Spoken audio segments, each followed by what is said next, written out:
नमस्कार, Shri Vidya Niketan public school Shri Ramnagar. स्वागत है आपका ऑनलाइन क्लास में। तो बच्चों, आज हम गिल्लू नाम के एक पाठ को जानकारी प्राप्त कर रहे थे, जिसका आज तीसरे दिन हम लोग उसके बारे में जानकारी प्राप्त कर रहे हैं। तो बच्चों, यहाँ पे गिल्लू महादेव वर्मा के साथ किस तरह रहता था, उनके साथ किस तरह खाना खाता था, इस सब के बारे में जानकारी प्राप्त कर चुके हैं। तो चलिए, तो अब आगे बढ़ते हैं। क्या होता है, जब महादेवी वर्मा उसे काजू खाने के लिए देती है तो वो आराम से खा लिया करता था। तो काजू के अलावा दूसरे बहुत दिनों के बाद दूसरे चीज़ देंगे, काजू उसको देना बंद कर देंगे तो देता था। तो एक दिन की बात है, देखो यहाँ पे, उसी बीच मुझे मोटर दुर्घटना में आहत होकर कुछ दिन अस्पताल में रहना पड़ा। क्या होता है, महादेवी वर्मा को एक्सीडेंट हो जाती है। एक्सीडेंट की वजह से उन्हें अस्पताल में रहना पड़ता है।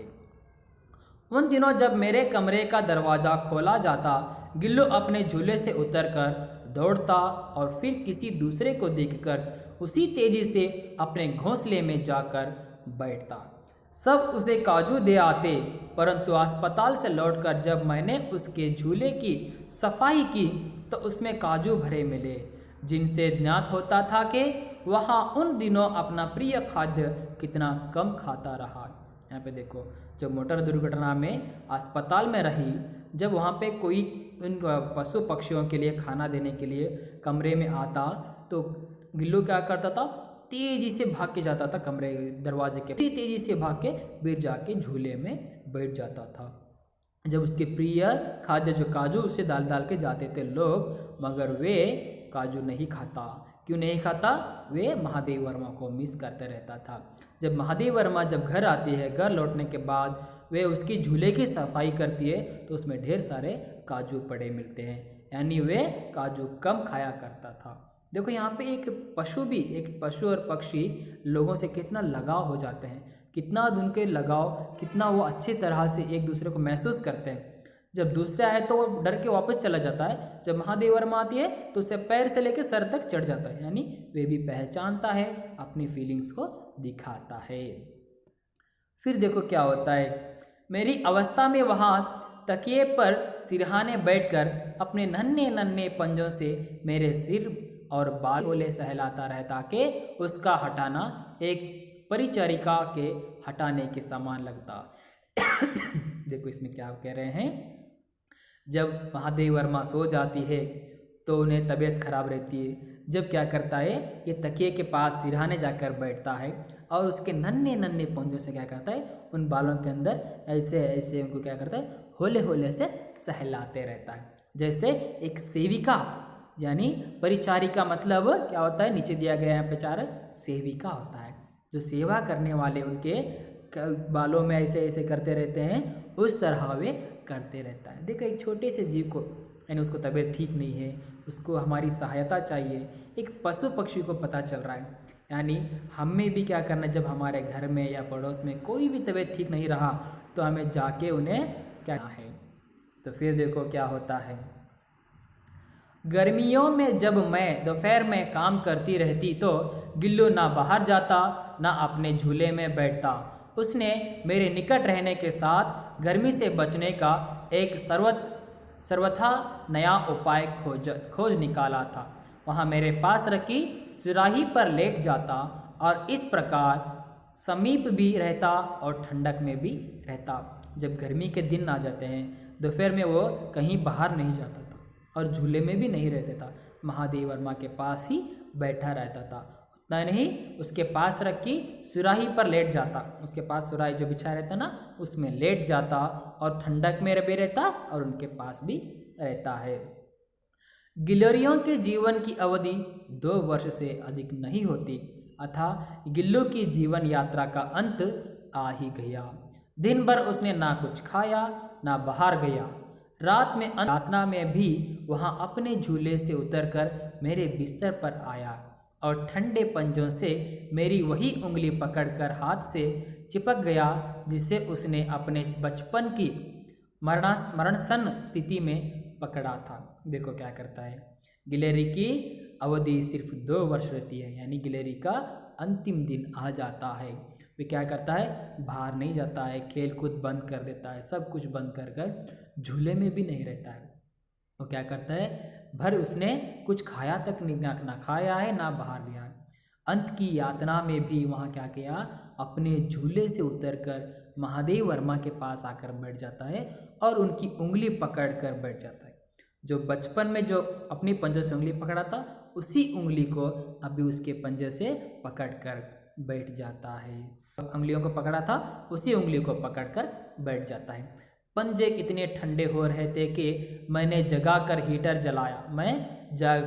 हीटर जलाया और उसे उष्णता देने का प्रयत्न किया, परंतु प्रभात की प्रथम किरण के स्पर्श के साथ ही वहाँ किसी और जीवन में जागने के लिए सो गया। उसके पैर पंजे बहुत ठंडे हो गए थे।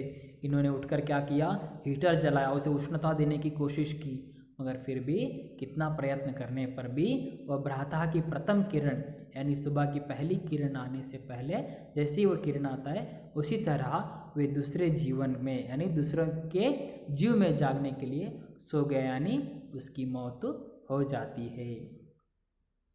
उसका झूला उतार कर रख दिया गया है और खिड़की की जाली बंद कर दी गई।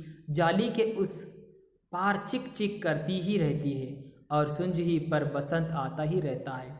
देखो क्या करता है, उसकी जो झूला निकाल के रखते हैं, खिड़की को बंद कर देते हैं, मगर रोज़ वहाँ की चिड़कियाँ गिलहरियाँ रोज़ आकर पुकारते पुकारते जाते रहते हैं और यहाँ पे सुंझी में रोज़ एक नया नया बसंत यानी कली खिलते रहता है। सुंझी की लता के नीचे गिल्लों की समाधि दी गई है, इसलिए भी कि उसे वह लता सबसे अधिक प्रिय थी, इसलिए भी कि उस लघुगात का किसी वासंती दिन जूही के पिताब छोटे फूल में खिल जाने का विश्वास मुझे संतोष देता है। यानी सुंझुवी पेड़ उसे बहुत पसंद था, वो एक इसलिए उसकी समाधि उसके झाड़ के नीचे ही समाधि कर देती है। किस लिए, ताकि वहाँ पे जब भी एक एक कली खिलता है तो वह कली को देखकर एक क्या सोचती है, वह भी एक गिलहरी मुझे देखने के लिए आया है, ऐसा सोचती है गिलहरी। सो ये जैसे कली खिलता है, सोचती है कि गिलहरी नीचे से क्या गया, ऊपर आकर मुझे देख रहा है, ऐसा वो महसूस करती है। तो यहाँ पे बच्चों देखो, हम लोगों को एक पक्षी को और पशु को किस तरह प्यार देती है महादेवी वर्मा, किस तरह उसको अपनापन देती है और वे भी किस तरह अपनापन मानता है। यानी पशु पक्षी में भी हम लोग यहाँ पे मनुष्यता को देख सकते हैं, उसे भी हम लोग प्यार दे सकते हैं। हम लोग यहाँ पे आसपास देखते होंगे कितने सारे पक्षी के घोंसले गिर गए रहते हैं, हम लोग खुद गिराते भी हैं, ऐसा नहीं करना है, उसे एक नया जीवन दान देना है।